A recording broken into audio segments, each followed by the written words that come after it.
As a professional photographer, have you ever lost client images? To me, this is something that is just unthinkable in our modern day and age. Our hardware and memory cards have advanced tremendously since the beginning of the digital photography age.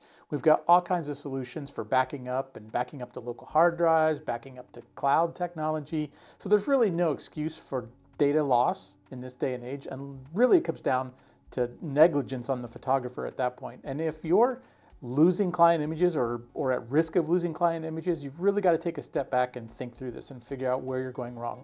Now, I realize most modern cameras that have dual memory card slots are sometimes prohibitively expensive, especially if you're a beginning photographer, but that's really your first line of defense against client image loss. Modern memory cards have really improved over the last 5 to 10 years. We don't generally see the data corruption that we used to see at the kind of the dawn of the era of digital photography. That being said, it still can happen, and that's why having a camera with dual card slots can help provide that first line of defense. In the event that you've got one card that's suspect or corrupt, your camera's going to write those client images to two cards simultaneously. So the odds of having two cards fail at the same time is really low. In fact, I recommend when you're buying memory cards, don't buy two memory cards at the same time from the same shop.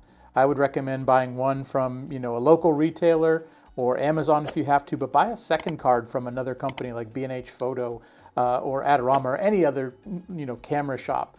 That way you're kind of protected against having two cards that might have come from the same batch in the event that there is a failure. At least it's not going to be, through the entire line of memory cards. The risk of losing two cards like that would be incredibly rare. Okay, the next thing to do immediately after the shoot, you really want to get those images off the memory card as quickly as possible. There's a lot of options for this. If you've got your computer with you and you have the time, well, obviously you can copy the memory card contents right to your computer right then and there. Another option, if you don't want to drag a laptop along with you, is you can tether to your iPad or a device like that. Or probably more practical is to get yourself a portable USB drive that has an SD card reader in it. One of the things that I want to encourage you though is immediately after the shoot is to take the memory card out of your camera and put it on your body, whether that's in your pocket or in a purse or something that you're going to have with you all the time. I've heard a number of photographers who will finish a long photo shoot and instead of heading home or back to the studio, they stop and they grab a bite to eat or they run a couple errands. And then the problem you run into is their car gets broken into. And especially if your car's labeled or wrapped and has the word photographer on the side, it's an easy target for thieves. So what happens? They break in, they steal the camera, and not only is the camera gone, but all those client images are gone as well. And you're likely never to see those again. But at least by taking your memory card out and putting it in your pocket, you have some additional level of protection. I know it's not ideal, but it can save you in the event that your camera gear is actually stolen.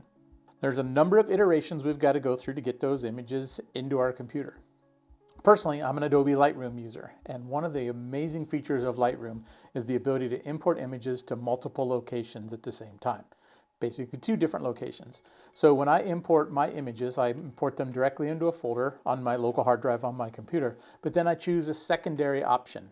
And that secondary option can be a number of things. It can be an external hard drive, it could be network attached storage, it could be something like Dropbox, Google Photos, Amazon Drive, Google Drive. Any one of these cloud options are a perfect way, because as you're importing those images, they're immediately getting written to a folder that then is going to synchronize to the cloud. So you've got images now on your local hard drive and in cloud storage. So you've got an immediate backup right away. I think that's something that gets overlooked, and I think it's something that every photographer should do. At a bare minimum, make sure you get a copy of those images to an external hard drive or some other type of NAS or storage device so that you have a second copy of them, because you never know when your data is going to get corrupted on a computer. Ideally, you'd want to store them to a NAS. A NAS is just simply a network attached storage, and there's a wide variety there. I'm a big fan of Synology's systems myself. They've got something to fit just about every budget, from as small as 2 hard drive units where the 2 hard drives just make a mirrored image of each other, up to their RAID 5 options. And the RAID 5 options are really what a professional photographer should be, kind of the bare minimum for network attached storage, because in that case you've got protection against a single drive going bad and losing all your data, or 2 drives going bad. You're still protected. I will put a link to some of the Synology products below, a couple different options for you there. So at this point, you might think, okay, great, I've got multiple copies of my images. I've backed them up. I've got them on Lightroom, on my local drive. I've got them on an external drive. I've got them in NAS. I've copied some to Dropbox. I got images all over the place. So I'm safe, right? No. The reason I say that is because now the work has begun of editing those images, culling those images, retouching those images, and making revisions. And those need protected and backed up. A lot of times we forget about that. We think, well, I got these images copied in and I'm good to go. So now what you need to do is think about, okay, how can I protect the changes? And just like everything else, I need to protect those changes from ransomware, and I need to protect them from just data corruption or data loss. I'm a Mac user, and one of the programs I love is a program called Chronosync. And Chronosync makes it really easy and awesome to synchronize files as you're working on them. Or you can schedule them for off hours, which is what I do. So as you're working on your images and you're creating, layered PSD files, and you've got, web-size JPEGs ready to go, and you got full-size JPEGs ready to go to your photo lab. Well, you keep all those in a folder structure, and then you let Chronosync manage the backup of those images.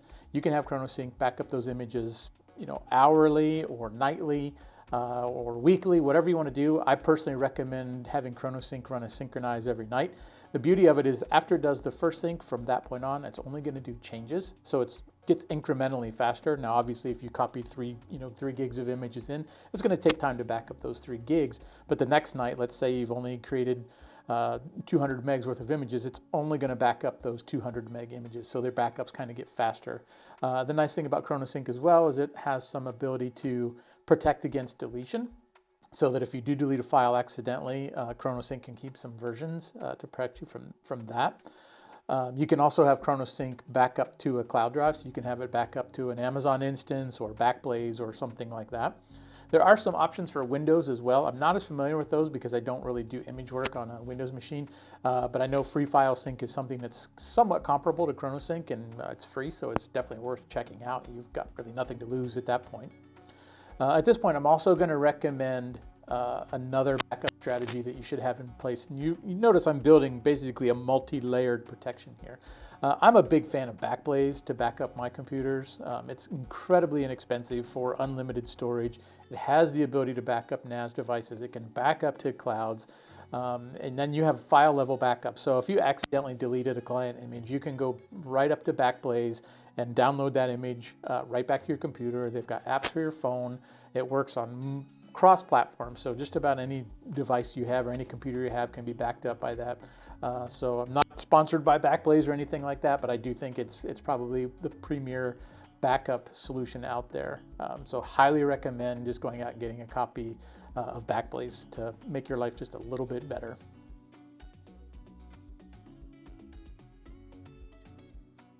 And finally, there's one last thing I'm going to recommend, and that is a membership to the Professional Photographers of America. Now, the PPA, as it's more commonly referred to in the industry, is just an absolute wealth of resources, especially for the price you pay to become a member.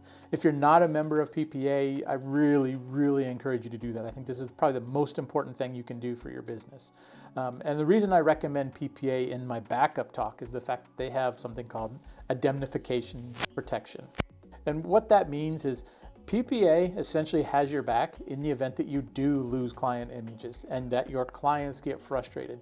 PPA will help either mediate that conversation and be an ally for you to help smooth those waters out. And in some cases, they will offer compensation to the client to help smooth the waters and help you retain that client. There's a number of variables that come into play with that, but it's certainly worth looking into. They also have data loss protection services for a fairly small deductible. You can have professional drive recovery experts work on your SD cards or hard drives or those type of things to help provide another means to try to get that information back. And not only do you get that protection, but if you're a PPA member, especially I recommend the Full Plus membership, you get general liability insurance. If you're a photographer and you don't have liability insurance, that's a huge no-no. So you need to make sure you do that.